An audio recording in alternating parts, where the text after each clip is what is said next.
उसमें supreme court का judgement बहुत क्लियर है कि सीएलपी की मीटिंग कंपलसरी। तमिलनाडु केस में भी सुप्रीम कोर्ट का जजमेंट क्लियर है कि आपको लेजिस्लेटिव पार्टी की मीटिंग अटेंड करना है, वो विप माना जाता है। और ये नोटिस किस लिए दिया गया है? कोई सस्पेंशन नोटिस नहीं है, आपको एक्सप्लेन करना है कि आप क्यों नहीं आ रहे हो। अगर मैं आपको मान लो कल आपकी एडिटोरियल मीटिंग है, सुधीर जी एडिटोरियल मीटिंग बुला रहे हैं, एडिटोरियल मीटिंग में एंकर्स या पत्रकार नहीं आते, एक बार नहीं आते, 2 बार नहीं आते, 3 बार नहीं आते, तो चैनल नोटिस तो देगा ना कि आप आइए, हमें बताइए आप क्यों नहीं आते हो। कौन टर्मिनेट नहीं कर रहा, वो आकर वो भी नहीं समझा रहे, वहां पर भी कोर्ट जा रहे। इसकी कोई लीगल बेसिस नहीं, इसके जजमेंट बहुत क्लियर है, इसलिए तो आप वो मॉडिफाई कर रहे हैं अपने पिटीशन बार बार। चलिए मैं इस वक्त ग्राउंड जीरो का रुख कर लेती हूँ। हमारे सहयोगी रोशन वहां से जुड़े हुए हैं और वहां पर राजस्थान हाईकोर्ट में आज ये सुनवाई होनी है। रोशन, वहां से क्या जानकारी मिल पा रही है? अभी एक पक्ष की ओर से अपनी बातें कोर्ट में रख दी गई हैं और अब स्पीकर के वकील की ओर से अपनी बात कही जाएगी। आज का दिन बहुत ही महत्वपूर्ण। जी बिल्कुल ठीक आपने कहा है कि राजस्थान की राजनीति के लिहाज से आज का दिन अहम है। राजस्थान हाईकोर्ट में सुनवाई होनी है। जो राज्य सरकार की ओर से, स्पीकर की ओर से अभिषेक जो मनु सिंघवी हैं वो अपना पक्ष रखेंगे, वहीं जो पायलट खेमे की ओर से जो हरीश साल्वे हैं वो लंदन से वीडियो कॉन्फ्रेंसिंग के जरिए अपना तर्क रखेंगे। राजस्थान हाईकोर्ट में आज अहम जो सुनवाई होनी है, लेकिन जिस तरीके की खबरें ये निकल कर आ रही है, राजनीतिक गलियारों में चर्चा ये है कि चाहे कुछ भी हो, पायलट खेमे के पक्ष में चाहे फैसला आए या फिर जो गहलोत खेमा है उसके पक्ष में आए, कुल मिलाकर ये जो पूरा मामला है सुप्रीम कोर्ट जाना तय है। जिस तरीके की चर्चाएं यहाँ पर सामने आ रही है, अभी जो सुनवाई है वो सुनवाई का दौर एक तरीके से कह सकते हैं कि शुरू हो चुका है। अधिवक्ताओं का जो तमाम दोनों पक्षों की ओर से जो अधिवक्ता है वो यहाँ पर कोर्ट में आ चुके हैं और यहाँ पर जो सुनवाई है वो भी शुरू हो चुकी है। जी सुदेश जी, अशोक गहलोत जो खेमा है वो तो बहुत ही यहाँ पर कॉन्फिडेंट नजर आ रहा है। शोले फिल्म देखी जा रही है बकायदा, वो तो मान के चल रहे हैं कि जीत तो उनकी ही होगी। देखिए, मानने में कोई हर्ज नहीं है, लेकिन मामला जब तक कोर्ट से नहीं फैसला होता है तब तक कुछ भी बोलना मुश्किल है, क्योंकि एक कॉन्स्टिट्यूशनल इश्यू है, प्रोसीड्यूरल इश्यू है कि विप जो है वो हाउस चलेगा तब अप्लाई होगा, ये क्या विप सब पर अप्लाई तब भी होता है जब हाउस नहीं चल रहा है। इस पर डिसाइड करना है कोर्ट को। और पूनावाला जी ने कहा सुप्रीम कोर्ट का एक डिसीजन, देखिए हर डिसीजन का एक कॉन्टेक्स्ट होता है, चेंज होता है सिचुएशन, नहीं तो सारे डिसीजन को कोर्ट में जाने की जरूरत ही नहीं होती लोगों को, क्योंकि वो डिसीजन से ही फैसला कर लेते अपना। कॉन्स्टिट्यूशन होने के बाद भी अमेंडमेंट होता है, डिसीजन होने के बाद और डिसीजंस होते हैं, हर सिचुएशन डिफरेंट होता है। तो इसमें समझने की बात यह है कि जो व्यक्ति पार्टी नहीं छोड़ा है, कॉन्स्टिट्यूशनल मुद्दा ये, जो व्यक्ति पार्टी नहीं छोड़ा है, पार्टी के अंदर है, एमएलए अपना नहीं छोड़ा है, उसको अगर आप व्हिप अप्लाई करते हैं जबकि सेशन में नहीं है, तो ये क्या व्हिप वैलिड है? हम लोग को भी इंतजार है, कॉन्स्टिट्यूशनल इशू है और देखते हैं कि कोर्ट क्या अपना फैसला देती है। जी, लेकिन यहाँ पर तो सुदेश जी प्रॉब्लम इस बात से हो रही है कि जो हरियाणा पुलिस इतनी ज्यादा यहाँ पर ओवर एक्टिव क्यों हो गई? जब राजस्थान पुलिस की ओर से जो स्पेशल ऑपरेशन ग्रुप वहां पर पहुंचा तो उसे 1 घंटे के लिए वहां पर रोका गया। ये इतनी ज्यादा दिलचस्पी बीजेपी इसमें क्यों दिखा रही है? देखिए, अगर आप उनको जाने दिया गया, ये अपने आप में बहुत बड़ी बात है, क्योंकि जो राजस्थान पुलिस ने किया ये misuse of police and political authority था गहलोत जी के द्वारा। और आप देखिए, किसी भी स्टेट में आप घुसेंगे, अगर आपकी पुलिस जाती है एक स्टेट की दूसरे स्टेट में, उसका एक प्रोसेस है, आप उस प्रोसेस के तहत जाते हैं। ये नहीं है कि आप उसमें इंटर कर जाएंगे, क्योंकि वो दूसरी टेरिटरी है।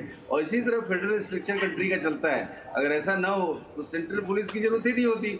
स्टेट पुलिस का दायरा स्टेट की बाउंड्री के अंदर खत्म हो जाता है। अगर आप इंटर करते हैं तो आपको परमिशन चाहिए, आपको कोर्ट का ऑर्डर चाहिए, बहुत से प्रोसेस है जिसको आप अडॉप्ट कर सकते हैं। उन लोगों ने नहीं अडॉप्ट किया था, फिर भी हरियाणा पुलिस ने उनके बाद में प्रोसीड्यूरल प्रॉब्लम को कंप्लीट करके उन्हें जाने दिया। ये बहुत बड़ी बात है, हमें क्या छिपाना है, हमारा तो कुछ लेना देना है नहीं।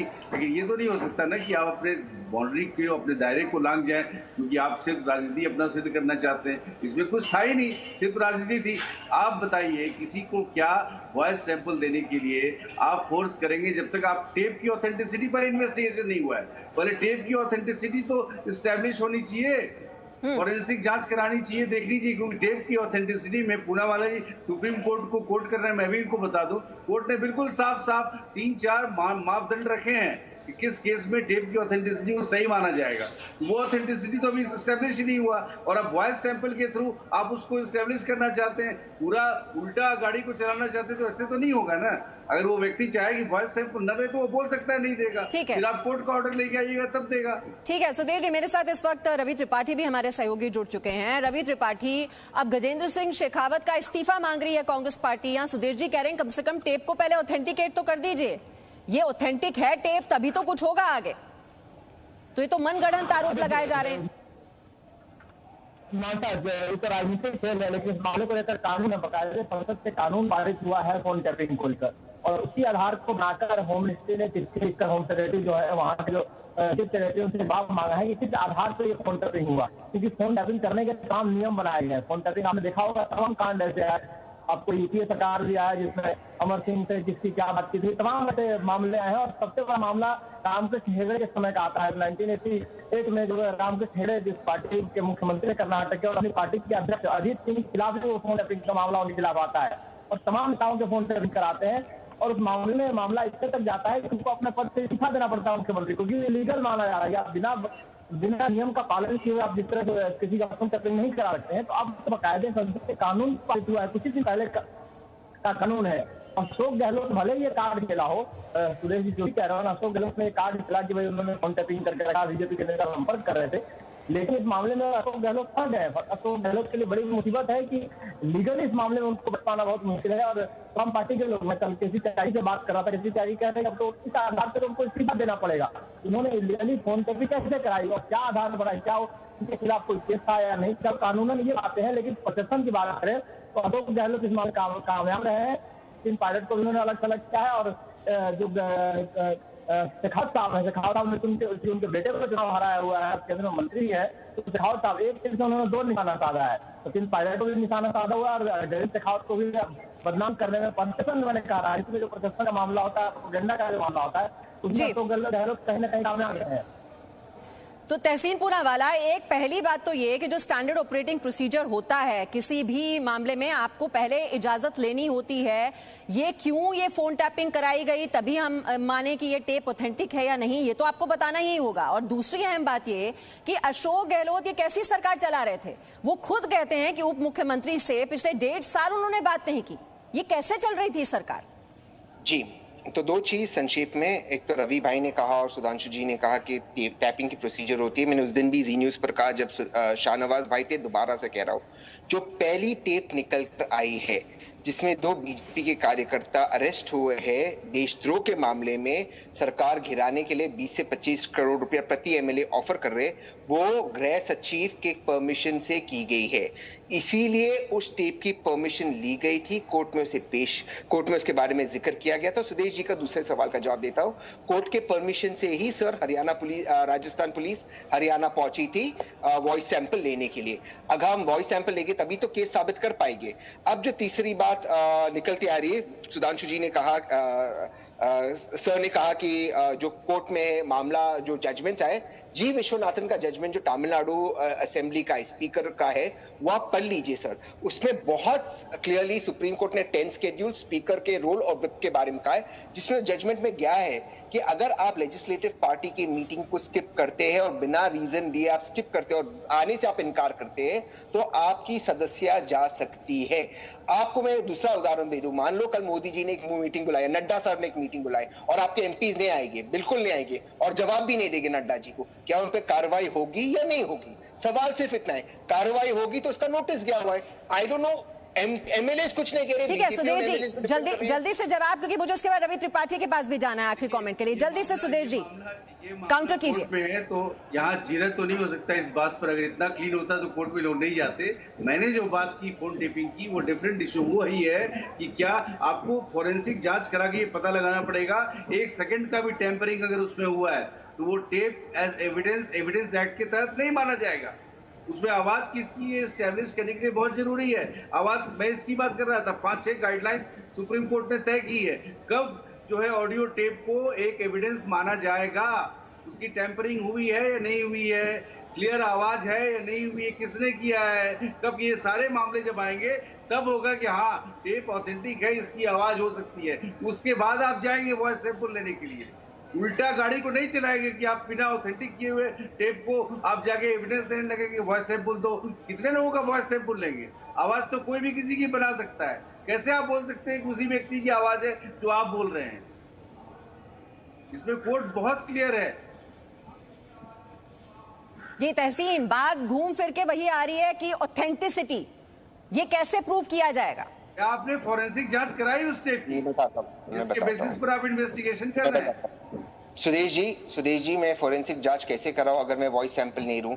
मेरे पास मैं कैसे होता है टेप की फॉरेंसिक जांच वॉइस सैंपल से नहीं होती तहसीन जी। टेप सही है कि नहीं इसकी बात होती है। कोई भी मीडिया का आदमी आपको बता देगा कि टेप की एडिटिंग कैसे हो सकती है, मेरी बात सुन लीजिए, कैसे एक्सट्रापोलेट हो सकता है। ठीक है सुदेश जी, जल्दी से 20 सेकंड है तहसीन मेरे पास, जल्दी से जवाब दीजिए। सर मेरे पास एक टेप है, मैं कॉन्फिडेंट हूँ ये XYZ की आवाज है, मैंने केस कोर्ट में पेश किया, कोर्ट से मैंने। सुदेश जी प्लीज, को क्या मतलब है? सुदेश जी वो अपनी बात पूरी कर लें, 20 सेकंड जल्दी से तहसीन। सर मेरे पास सबूत है, सर्कमस्टेंशियल एविडेंस है, मैं कोर्ट में वो सबूत रख रहा हूँ और कोर्ट की परमिशन से जा रहा हूँ। उसके बावजूद आप कह रहे मैं ऑथेंटिक करूँ बिना मैं कोई वॉइस सैंपल ये तो ठीक उसी तरह होगा, ये तो ठीक उसी तरह होगा जैसे इलेक्शन कमीशन ने कहा बिना ईवीएम को हाथ लगाया आप टैंपर करो। ये कैसे तर्क की बात करते हैं बीजेपी? आपने टेम्पर करके दिखाया ना। चलिए मेरे पास वक्त इतना ही है और मैं रवि के पास जा रही हूँ। रवि, ये तो दिखाई दे ही रहा है यहाँ पर कि टेप कांड को लेकर किस तरह से आरोप प्रत्यारोप दोनों पार्टियों के बीच हो रहे हैं और ये अयोग्य ठहराने वाली याचिका है जिस पर सुनवाई आज हो रही है कोर्ट में। ये दिखाई दे रहा है कि ये मामला भी लंबा खिंचेगा। अब जो भी फैसला आता है सुप्रीम कोर्ट में भी उसको जरूर चैलेंज किया जाएगा।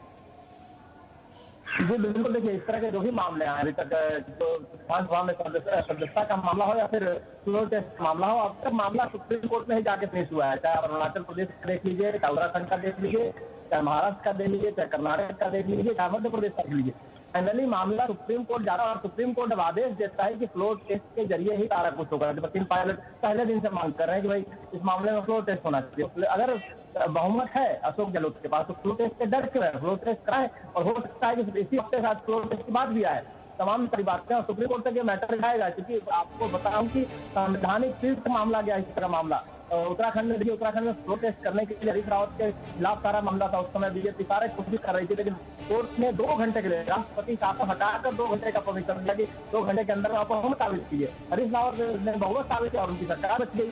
अशोक गहलोत को भी शायद यही काम करना पड़ेगा। ये अलग बात है कि बहुमत किसके साथ है, सचिन पायलट के साथ उनके विधायक हैं और विधायक टूटते हैं नहीं टूटते हैं अलग बात है, लेकिन ये मामला फ्लोर टेस्ट से ही जाके फाइनली फिनिश हुआ। चलिए, बहुत ही ज्यादा दिलचस्प मोड़ पर इस वक्त राजस्थान की सियासत हम देख रहे हैं और आज का दिन बहुत ही अहम, जैसा कि मैं आपको बताया, अयोग्य ठहराने की जो याचिका है इसको चैलेंज किया गया। राजस्थान हाईकोर्ट में इसको लेकर सुनवाई हो रही है और जीत किसकी होगी, अशोक गहलोत कैंप की होगी या फिर सचिन पायलट गुट की होगी, इस पर सबकी नजरें टिकी हुई हैं। बहुत बहुत शुक्रिया तहसीन पूनावाला हमारे साथ जुड़े हुए थे, सुधीर जी और साथ ही साथ रवि त्रिपाठी हमारे साथ थे। एक छोटा सा ब्रेक यहाँ पर ले रहे हैं, जल्द लौटेंगे और खबरें लेकर।